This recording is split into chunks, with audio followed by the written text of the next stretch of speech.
Hey everybody, it's me Margaret and I'm here with a tutorial. It's a Tealight cover. Now I have it turned on but I don't know if you can see. Let me cover my face.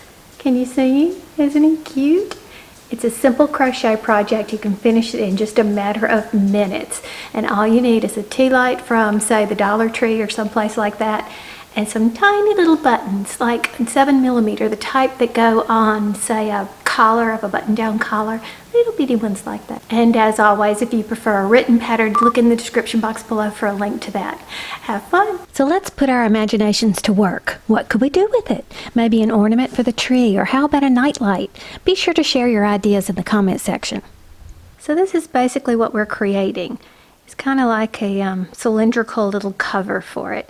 Now the Tealight that I'm using came from the Dollar Tree, and right when I was about to film this, the battery went out on it and it stopped working. So I took some permanent marker, an orange Sharpie, and I colored it. And I think I actually like it better than just relying on the light itself.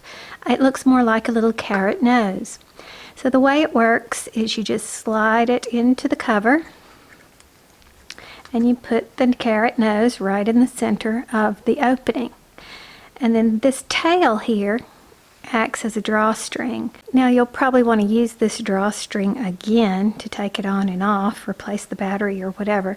So you can just, tuck it in there, which I'm not going to do right this very moment. But there you go. I've never had good luck using white yarn as a tutorial, so I'm going to make this one in a lavender color, so forgive that. So if you know how to do a magic circle, good for you. But let me show you my quick way, just in case you don't. I take a length of yarn and I lay it over my crochet hook and then simply wrap it around behind the working yarn and hold it in place with my dominant hand. When I chain 2, 1, 2, it acts exactly like a magic loop. When I work into that first chain, it will expand and contract, and it works perfectly. So that's kind of what I do. So if you find it difficult to remember how to do magic circle, then try this way instead. Okay, I lay the yarn over the hook, I wrap it around the working yarn and hold it in place with my working hand. Chain 2, 1 and 2. So the instructions tell us to do 10 single crochets. So I'm going to insert into this first chain, yarn over, pull through, yarn over, pull through 2, and that gives me my first single crochet. So we continue with that. Insert, yarn over, pull through, yarn over, pull through 2. That's 2, 3, 4, 5, 6, and you'll notice that my loop is expanding, and that's just the same way as a magic circle might do. You can pull it up if you want to, or you can leave it wide. We've done 6, 7, 8, 9, 10. Okay, so now we'll pull it closed, and being flexible like this can allow a different width. Like the Tealight you have may not be exactly like mine, so you can make it wider or smaller as you need to. I'm going to pull mine tight to begin with, and then we're going to join to the top of that first single crochet. So let's double check to make sure we have 10. 1, 2, 3, 4, 5, 6, 7, 8, 9, and there's number 10. So I'm going to insert the hook under both of the legs of the chain of the single crochet, yarn over, and just slip stitch. That means pull through both, and we end every row with the chain 1. So for this round we're going to put 2 single crochet in every stitch around. So this is the one we joined into right there, so I'm going to start with this one. Alright, so let's put 2 single crochet there, 1, and then in the same place, you see the hole? 2.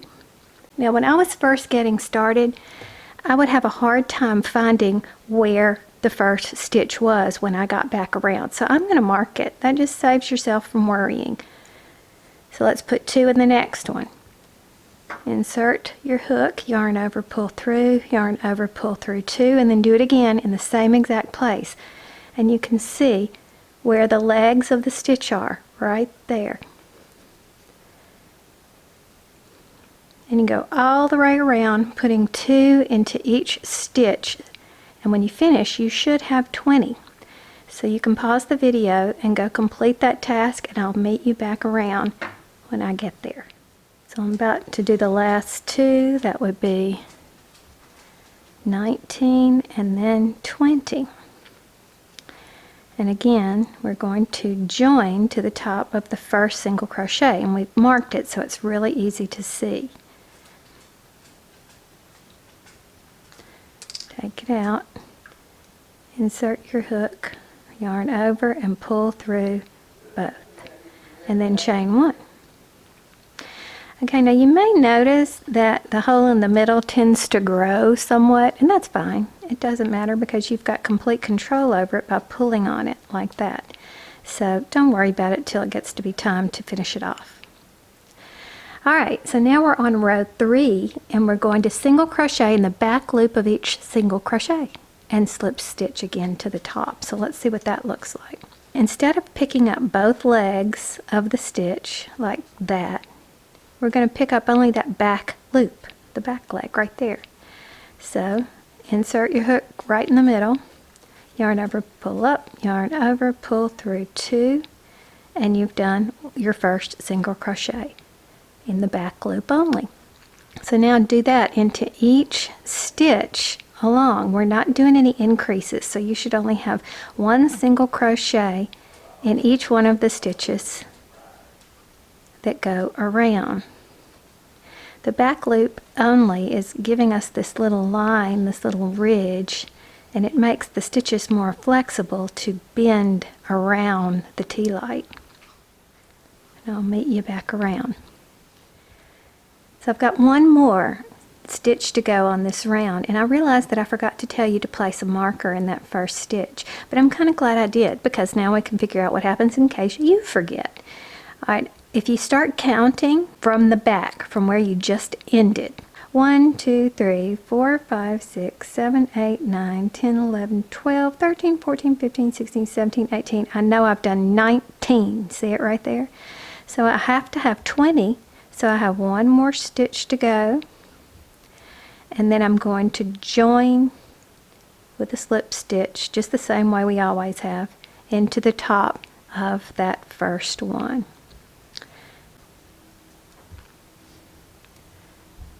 Alright, so you see, you have this little ridge going all around like that.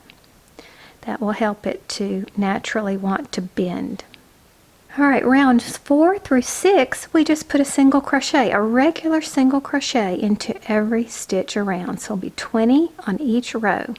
Alright, I forgot to do the chain 1. Let's do that, because that happens at the end of every row. And now we put a single crochet the regular way under both of the legs. Right there. And let's mark it so we don't forget which one is the beginning one. And you go ahead and do rows 4, 5, and 6. And I'll meet you back. So here I am back around at the end of row 6. So I'm removing my stitch marker. I'm joining with a slip stitch and chain 1 like you do at the end of every row. At this point you may want to measure your Tealight in case it's taller than mine is. Mine is a little less than 3/4 of an inch. 17 millimeters is more exact.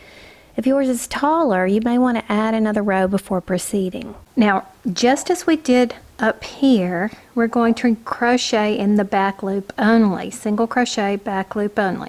Now you can see where we joined into this stitch right here, because the legs are right there underneath it. You see how the legs are sitting under it? Okay, so this would be the stitch that we need to begin in. So we enter the top of the stitch, so we pick up only that back loop, yarn over, pull through, yarn over, pull through 2, and that's the first single crochet back loop only. And I'm going to mark that stitch just in case we forget. I'm going to do it again right here, just the same as we did earlier. This is the part of the project that's going to wrap under the Tealight. So we want it to do one of those bendy things again. And by crocheting in the back loop only, we're making this row a little bit more flexible.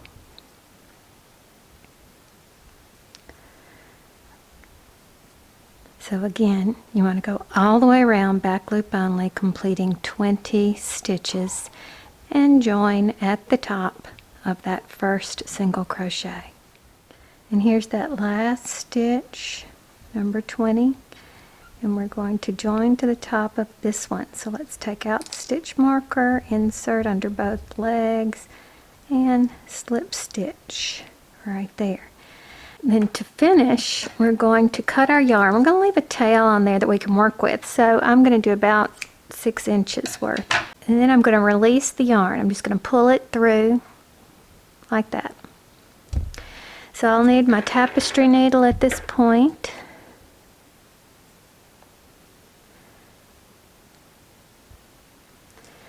And what I'm going to do is weave in and out of these stitches to create a drawstring.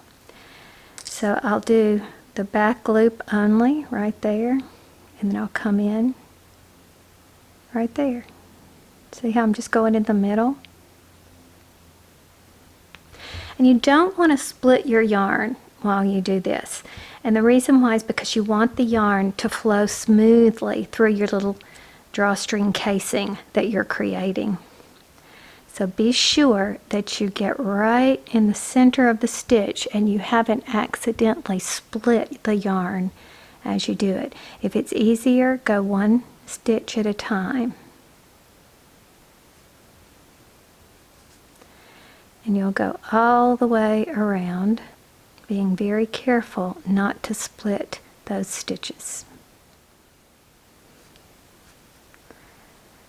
See how it makes a drawstring when you pull like that? And then you should be able to pull it open and pull it closed.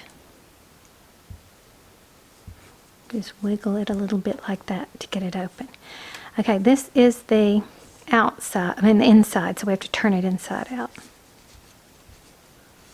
Like that. And before we sew this end in, let's try it on. So get your Tealight and insert it, making sure the nose pokes out the center. And you see how big that opening is? I can easily tighten it up. Whoops, turned it on. Turn it around on the underside and pull your drawstring around it,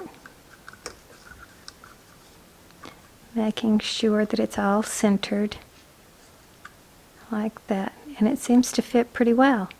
So memorize about how big you want your circle. See how it looks right there. And then when you take it off, you can sew your ends in the center. And that will secure it, and you won't have to mess with it each time. So I've gotten it off, and now I'm going to turn it back where the outside is on the inside.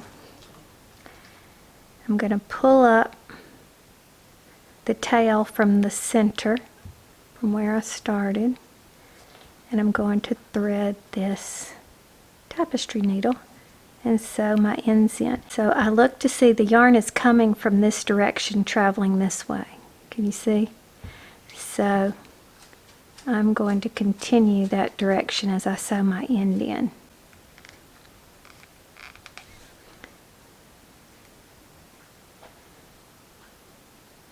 Pull it to where the edges just meet. See? And then you can go back the other direction.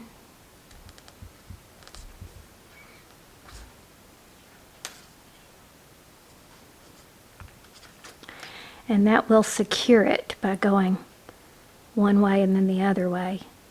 And now we just sew it in to hide our ends, just the best way you can. Okay, so once you've sewn it in, you can clip it. You can turn it right side out and then put it back on so that you can get your placement of your buttons. And you can see it looks very nice, but as you turn around, you'll find the seam. Where's the seam? Right there. You see how it makes kind of a diagonal line? And you can tell where the pieces meet right there. I make that the chin. I make that down there at the bottom. Now if I got clever and wanted to make a hat, I could put it up there and have the brim of the hat come over the seam, and that would be great, but that's not what this tutorial is about. So you can either sew or glue your little eyes and mouth on. I glued mine, and I used this thing called Fabric Fusion by 𝖏𝑒𝑛s, and it's a permanent fabric adhesive, so it actually could be washed. But if this is just going to be a little craft, maybe an ornament for your tree or something, you could probably use regular school glue on that. It'd be fine. And there's your finished product.